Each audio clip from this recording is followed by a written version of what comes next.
اسلام میں بھی حضرت محمد کا یہ حدیث ہے کہ انہوں نے کہا کہ جو ہے وہ کھانا دو مبادہ کفر نہ پھیل جائے، یعنی کہ وہ بھی اس بات کو سمجھتے تھے کہ اگر انسان کے جو روٹی کا مسئلہ ہے یہ پہلے ایڈریس نہ کیا گیا تو کفر پھیل سکتا ہے، لوگ اسلام سے باہر جا سکتے ہیں، خارج ہو سکتے ہیں۔ اس ساری صورتحال میں پاکستان کے ہاتھ سے اب یہ گیم نکل چکی ہے، نکل رہی نہیں ہے، نکل چکی ہے۔ وہاں نعرے لگ رہے ہیں آزادی کے، وہاں یہ جو دہشت گردی ہے اس کے پیچھے وردی ہے کے نعرے لگ رہے ہیں، وہاں پاکستان کے خلاف نعرے بازی ہو رہی ہے۔ ایسی صورتحال میں پاکستان نے سب سے پہلے یہ کام کیا کہ اسلامی جمعیت طلبہ ہے جو کہ ایک فاشسٹ اسٹوڈنٹ آرگنائزیشن ہے، directly sponsored by I S I, directly sponsored by Pakistani agencies including I B intelligence bureau, اور یہ ڈیموکریٹک فورسز کے خلاف کالجوں میں تعلیمی اداروں میں ہراسمنٹ کرتی ہے۔ ٹیچرز، اگر کوئی پروگریسو ٹیچر ہے اس کی ہراسمنٹ، اگر کوئی مائنورٹی سے بلو اسٹوڈنٹس ہے پنجاب یونیورسٹی میں یا قائد اعظم یونیورسٹی اسلام آباد یا کراچی یونیورسٹی میں ہندو اسٹوڈنٹس ہیں، وہ آرگنائز کرتے کوئی ایونٹ کو کلچرل، اس کو ہراسمنٹ کے لیے یہ استعمال ہوتے ہیں، اور ان کے ایک ہاتھ میں بندوق ہوتی ہے، دوسرے ہاتھ میں ان کے ڈنڈا۔ تو سب سے پہلے پی او جے کے میں تمام کالجوں میں دوبارہ ریوائیو کی جا رہی ہے اسلامی جمعیت طلبہ، اور مظفر آباد میں بھی ان کی کانفرنس ہوئی ہے بہت بڑی اسٹوڈنٹس کو لے کے، اور پچھلے دنوں راولا کوٹ میں بھی انہوں نے کانفرنس کی اسلامی جمعیت طلبہ نے۔ دوسری سٹیج جو اب آ رہی ہے وہ یہ ہے کہ یہ اب تحریک ختم تحفظ ختم نبوت کے نام پر جو ہے کانفرنس کر کے اسلامک مائنڈ سیٹ جو ہے اس کو زیادہ پختہ کرنا چاہتے ہیں بچوں کے ذہنوں میں۔ تو یہ جو لوگ ہیں، یہ ینگ بچے ہیں 15 16 17 18 سال 25 سال تک کے، تو ان کی ذہن سازی کی جا رہی ہے۔ اب یہ ڈائیورشن ہے فرام دا اکنامک موومنٹ، جو رائٹس کی موومنٹ چل رہی ہے، پولیٹیکل رائٹس کی موومنٹ چل رہی ہے، اس کی ڈائیورشن ہے۔ تو اس کا نیکسٹ اسٹیپ کیا ہے؟ اس کے دو نیکسٹ اسٹیپ ہیں۔ ایک یہ ہے کہ جو اب نکلے گا باہر اور پاکستان کے خلاف نعرہ لگائے گا یا فوج کے خلاف نعرہ لگائے گا، وہ اسلام کے دائرے سے خارج قرار دیا جائے گا، وہ کافر ہو جائے گا، وہ ختم نبوت سے انکاری اس کو کہہ کے، اور اس کا نعرہ کیا ہے؟ شاتم رسول کی سزا سر تن سے جدا، یہ نعرے لگیں گے وہاں، اور پھر اللہ اکبر اور اس طرح کے۔ تو یہ ایک تو اس کا پہلو یہ ہے کہ یہ ایک ڈائیورشن ہے، اور فاشسٹ فورسز جو ہے، ریلیجیس فاشسٹ فورسز پی او جے کے میں، ان کو اسٹرینتھن کرنے کے لیے یہ کانفرنس بلائی گئی۔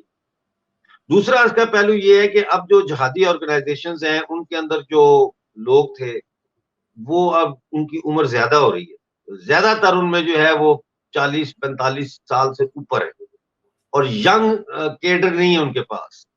تو یہ ایک ریکروٹمنٹ ڈرائیو بھی ہے کہ ذہن سازی کرو اس، تاکہ جو جہادی آرگنائزیشنز ہیں وہ پھر جب ان کو ریکروٹ کرے تو یہ پہلے سے ان کے ذہن تیار ہو۔ جیسے ہم کوئی پودا لگاتے ہیں تو زمین کو پہلے گوڈی کرتے، تیار کرتے، فرٹیلائزر ڈالتے، اس میں سارا کو ڈال کے تیار کر دیتے۔ اب آپ کی مرضی ہے، آپ اس میں کنک اگائیں یا آپ اس میں جو ہے وہ آلو اگائیں۔ تو یہ آپ چاہے ان کو سوئسائڈ بامبر بنائیں، چاہے انفلٹریٹ کر کے بھارت میں دہشت گردی کریں، یہ ان پہ۔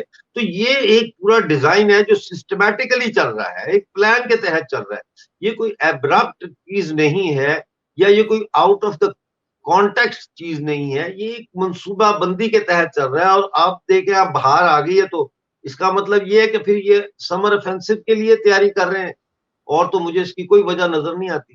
جی جی، بالکل آپ نے صحیح کہا۔ ایک تو یہ کہ جو کرائسس ہمیں پاکستان آکیوپائڈ جموں کشمیر میں، گلگت بلتستان میں نظر آتے ہیں، ان کو دبانے کے لیے ایک یہ مہم ہو سکتی ہے کہ پیٹ سے اوپر لوگ کو دھرم کی چورن چٹا دی جائے اور لوگ کوئی بھوک کی بات نہ کرے۔ اور دوسرا جو ٹیررزم بڑھانے کے لیے اور انفلٹریشن بھی ایک بڑا اس میں سوال بن کر ابھرتا ہے کہ کیا کشمیر گھاٹی میں بھارت کے اندر جو انفلٹریشن کشمیر پاکستان کی طرف سے ہوتا ہے، پاکستان آکوپائڈ جموں کشمیر کی طرف سے، یہ ایک بڑا مسئلہ رہا ہے بھارت کی طرف سے، اور بڑی شکایت انٹرنیشنل فورمز پہ بھی بھارت لگاتار کرتا ہے. تو کیا واپس اس طرف بھی سنکیت دیتا ہے کہ اس طرح کی چیزیں اور زیادہ ادھر سے تیز ہو سکتی ہیں؟ دیکھیں، یہ خیر اور شر یہ ایک اسپیکٹرم ہے. اسپیکٹرم کے ایک سے اینڈ پر شر ہے یعنی ایول، دوسرے پہ خیر ہے یعنی گڈنس. ٹھیک ہے نا. اب خیر اور شر یہ بیچ میں آتے آتے اسپیکٹرم کے مڈل میں جب آپ آتے ہیں تو وہ نیوٹرل گراؤنڈ بن جاتی ہے، وہ پیسفل گراؤنڈ بن جاتی ہے، جو اکنامک پراسپیرٹی کے لیے بھی ضروری ہے، کمیونل ہارمنی کے لیے بھی ضروری ہے. اب یہ کھینچا تانی ہے ایول اور گڈ کے بیچ میں، اور یہ ہمیشہ رہے گی، یہ ختم نہیں ہو سکتی. اس میں کوشش یہی ہونی چاہیے کہ جو گڈنس ہے، جو خیر ہے، وہ حاوی اور شر پہ. بھلے شر موجود رہے لیکن انڈر وہ اتنا طاقتور نہ ہو کہ وہ خیر کی تباہی کا باعث بن جائے. اور اس کے لیے یہ ضروری ہے کہ ہم بجائے ڈیفینسو موڈ میں، جیسے ہم ڈیفینسو موڈ یہ ہوتا ہے کہ میں کہتا ہوں سڑک جو ہے یہ ٹوٹی ہوئی ہے، میں نے موٹر سائیکل پہ جانا ہے، چلو میں ہیلمٹ پہن لیتا ہوں، میں یہ گارڈز لگا لیتا ہوں، نی گارڈز لگا لیتا ہوں، میں لیدر کے کپڑے جو ہوتے ہیں موٹر بائکرز کے وہ پہن لیتا ہوں، اور میں جاتا ہوں تو گروں گا تو میں پھر بھی، کیونکہ لیکن کھڈے آپ ہیں ڈریس پہنے سڑک. میں رہیں گے تو چوٹ نہیں لگے گی بس. نہیں، چوٹ کیوں کوئی پتہ نہیں ہے، لگتی ہے چوٹ، اس کے باوجود بھی لگتی ہے. یہ کوئی گارنٹی تھوڑی ہے کہ یہ ہیملٹ جو ہے یہ ٹوٹے گا نہیں. یہ چائنا بالکل کا اگر بنا ہوا ہیملٹ ہے تو یہ ٹوٹ سکتا ہے. میں یہ کہہ رہا ہوں کہ بجائے اس کے کہ آپ یہ بھی کریں، لیکن آپ سڑک تو ٹھیک کریں نا، کہ بالکل حادثہ ہی نہ ہو، وہ خطرہ ہی پیدا نہ ہو. تو اس بالکل لیے یہ جو ڈیفینسو ہے نا کہ جو سیکیورٹی گریڈ کو مضبوط کرنا انڈیا کے اندر، سلیپر سیل کو جو ہے وہ ختم کرنا، یہ ٹھیک ہے. لیکن جب تک یہ آپ پی او جے کے اندر جو دہشت گردی کا سلسلہ چل رہا ہے sponsored by Pakistan army, sponsored by I S I, اس کو ایڈریس کرنا بہت ضروری ہے. یہ بھی ختم ہوگا جب تک جہاں سے دھواں اٹھ رہا ہے، یہاں اس دھوئیں کی راکھ کے، جہاں سے راکھ کے نیچے جو انگارے ہیں، وہ انگارے جو ہے آپ جب تک اس کو ختم نہیں کریں گے تو یہ دھواں تو اٹھتا رہے گا اور یہ پورے سماج کو آلودہ کرتا رہے گا. یہ بہت ضروری ہے، اس کا اور کوئی حل نہیں ہے. جی بالکل آپ نے صحیح کہا. اچھا، اسی سے جڑا میں ایک سوال کرتی ہوں کہ پاکستان کا ایک اور ابھی پچھلے کچھ دن پہلے ایک نیوز آئی کہ ٹرکی کی طرف سے پاکستان میں ایک ڈرون شامل ہوا ہے، پاکستان کے جو ان کی ہوائی سینا ہے اس کے اندر، اکنسی. اس کے بارے میں آپ کو کیا کہنا ہے کہ ابھی تک جو بھارت نے ابھی کچھ دن پہلے جب وہاں پر زلزلہ آیا تو بھارت نے دوستی کا ہاتھ بڑھایا، حالانکہ ٹرکی کی طرف سے کبھی بھارت کو لے کر جو ان کا پکش رہا ہے وہ سامنے ہے، لیکن ہیومینیٹیرین گراؤنڈ پہ بھارت آگے آیا اور پاکستان سے پہلے مدد کی. لیکن پاکستان کی طرف ان کا یہ رخ کس طرف اشارے کرتا ہے؟ آخر یہ کس طرح کی تیاریاں ہیں؟ کیا آگے ہو سکتا ہے؟ دیکھیں، 3 ملک ہیں جن کے اوپر بڑی نظر رکھنی پڑے گی بھارت کو، اور بھارتی ہونے کے ناطے ہم سب کو. وہ ایک تو ہے پاکستان، ہاں، اور ایک دوسرا ایک اور بات مرزا صاحب، اس کے اوپر جو یہ ڈرون ہے اس کے اوپر پاکستان کی جو ایئر فورس ہے، پاکستان سینا کی طرف سے ایک نقشہ ڈیزائن کیا گیا ہے جس کے اندر کشمیر کو انہوں نے اپنا حصہ دکھایا ہے. ٹھیک ہے. تو ایک تو اس میں نظر رکھنی چاہیے پاکستان پہ، دوسرا ہے ٹرکی، تیسرا ہے ملیشیا. اب اس وقت ملیشیا میں جو مہاتیر محمد ہیں، 97 ایئر اولڈ ہیں، وہ پریزیڈنٹ تھے، وہ کمیونل کارڈ وہاں کھیل رہے ہیں انڈینز کے خلاف. وہ وہ حالانکہ خود ہی originally is not Malaysian Chinese. بہرحال وہ انڈینز کو، ہندوؤں کو کہہ رہے ہیں اور انڈیا کے لوگوں کو کہہ رہے ہیں کہ آپ لوگ ملائن بنے، یعنی ملیشیا کے بنے. اور ملیشیا کا بننے کا ان کا کیا مطلب ہے کہ آپ مسلمان بنے، آپ ان کا کلچر اپنائیں. تو وہاں وہ بھی ایک فنڈامنٹلسٹ کمیونل بیسڈ پالیٹکس کر رہے ہیں وہاں. اردگان صاحب کیا کر رہے ہیں؟ تعلقات ان کے اسرائیل سے ہیں، بلین ڈالرز کے ان کے ٹریڈ چل رہی ہے، لیکن وہ اپنی عوام کو جو ہے وہ اسرائیل کے خلاف بھڑکاتے ہیں، اسلام کا چورن بیچتے ہیں.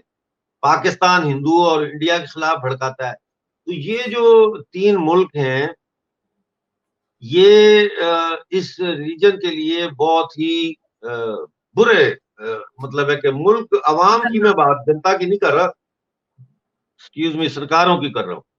ابھی جو سعودی عربیہ اور ایران کے تعلقات بحال ہوئے ہیں اس میں ترکی کو بہت جو ہے وہ میرا خیال ہے کہ نقصان ہوگا ریجنل انفلوئنس میں، کیونکہ اب سیریا اور ترکی کے تعلقات بھی بحال ہونے جا رہے ہیں آفٹر دس. ابھی 3 دن پہلے ماسکو میں کانفرنس ہوئی، اس میں ایران، ترکی، شام کے لوگوں کو ماسکو بلایا گیا تھا اور ان کو بٹھا کے ان کے ساتھ یہ 20 سالہ کانفلکٹ ریزالو کرنے کی بات کی گئی. جس کا مطلب کیا ہے؟ اس کا مطلب یہ ہے کہ جو سعودی عربیہ اور چائنا کے ذریعے جو سعودی عربیہ اور ایران کے جو تعلقات ٹھیک کروائے گئے ہیں تو وہ مکمل نہیں ہوتے، وہ سیل نہیں ہوتے جب تک ترکی اور شام کے تعلقات بھی ٹھیک نہ ہو، کیونکہ شام کے جو ریبلز ہیں ان کو ایران سپورٹ کر رہا ہے اور لبنان کے جو حزب اللہ ہے اس کو بھی ایران سپورٹ کر رہا ہے. تو یہ ایک پورا ریجن میں جو یہ پولیٹیکل چینج آ رہی ہے اس کی بڑی ریپرکشنز ہوں گی، اور اس میں اس وقت جو ہے وہ میں سمجھتا ہوں کہ چائنا جو ہے وہ اس میں ڈپلومیسی میں جیت رہا ہے، مجھے افسوس سے کہنا پڑتا ہے. اور روس جو ہے اور چائنا کا یہ جو بلاک بن رہا ہے مڈل ایسٹ اور خلیج فارس میں، یہ بڑا اہم بلاک ہے، اس پہ بڑی گہری نظر ہونی چاہیے. اور اس کا ایک مجھے لگتا یہ ہے کہ آنے والے وقت میں ان کو پاکستان اور ہندوستان کے درمیان جو یہ چائنا جو یہ کشمیر کا مدعا ہے اس کو بھی بیٹھ کے تو اس کے اوپر گفتگو کرنی پڑے گی. اور ورنہ اس کا جو ہے کوئی حل نہیں ہے، کیونکہ پاکستان جو ہے وہ قائم ہی ہندو اور ہندوستان نفرت کے اوپر ہے اور کشمیر کے مدعے پہ قائم ہے. تو یہ چیزیں ہو رہی ہیں. ترکی کو ہندوستان نے پاکستان سے پہلے امداد دی یا بعد میں امداد دی، یہ کوئی سیک ریس تھوڑی ہے، وہ جو بوری کے اندر سیک ریس کرتے ہیں کہ کون آگے کون پیچھے. اس میں نیت دیکھنی ہوتی ہے، نیت کیا ہے. نیت کی میں نے بات کی تھی کہ بھارت کے لیے حالانکہ ترکی کا جو پکش رہا ہے وہ کبھی اچھا نہیں رہا، لیکن باوجود اس کے بھارت سب سے پہلے آگے بڑھا، لیکن ایک دم سے ہی موقع ملتے انہوں نے اپنا رنگ دکھایا. یہ میرا کہنے کا مقصد ہے. دیکھیں وہ رنگ ہمیشہ ہی انہوں نے دکھایا ہے. اب آپ کیا توقع کرتی ہیں ان سے کہ وہ کیا رنگ دکھائیں؟ میں نے ایک سٹیٹمنٹ دی تھی، وہ بڑی وائرل ہوئی اور اس کے بعد بہت لوگوں نے اس پہ پروگرام کیے، جس میں میں نے، حالانکہ میں نے تو یہ سوچ کے نہیں کیا تھا کہ یہ وائرل ہونے کے لیے، میں نے تو ایک دل کی بات کی تھی کہ مدر انڈیا بولا میں نے. اس کے اوپر وہ لاہور میں لوگوں نے ٹاک شو کیے سڑکوں پہ کہ جی امجد ایوب مرزا نے انڈیا کو مدر انڈیا بولا ہے، وہ پی او جے کے ہیں. یہ وہ بھائی میں نے مدر انڈیا اس لیے بولا کہ ماں کیا کرتی ہے؟ ماں کے لیے سارے بچے برابر ہوتے ہیں. بالکل. وہ میں نے ایک انٹرویو دیکھا تھا کئی سال پہلے راج کپور جی کا، تو ان سے سوال کیا گیا، ان سے پوچھا گیا کہ آپ نے اتنی فلمیں بنائی تو آپ کو اپنی کون سی فلم سب سے زیادہ پیاری ہے؟ انہوں نے بڑا خوبصورت جواب دیا. انہوں نے کہا ماں جویندی ست کرم نہ دیندی ونڈ، کہ ماں سب کو پیدا کرتی ہے لیکن اپنے کرم جو ہے وہ کسی ایک کو نہیں دیتی. تو بات کہنے کا یہ ہے کہ افغانستان ہو، ترکی ہو، ایران ہو، سری لنکا ہو، نیپال ہو، بھوٹان ہو، یہ کون سا ملک ہے جو کرائسس میں گیا ہے اور بغیر انتظار کیے یا بغیر کوئی شرط رکھے انڈیا نے ان کی مدد نہ کی ہو؟ ابھی ترکی میں بھی یہی صورتحال ہے.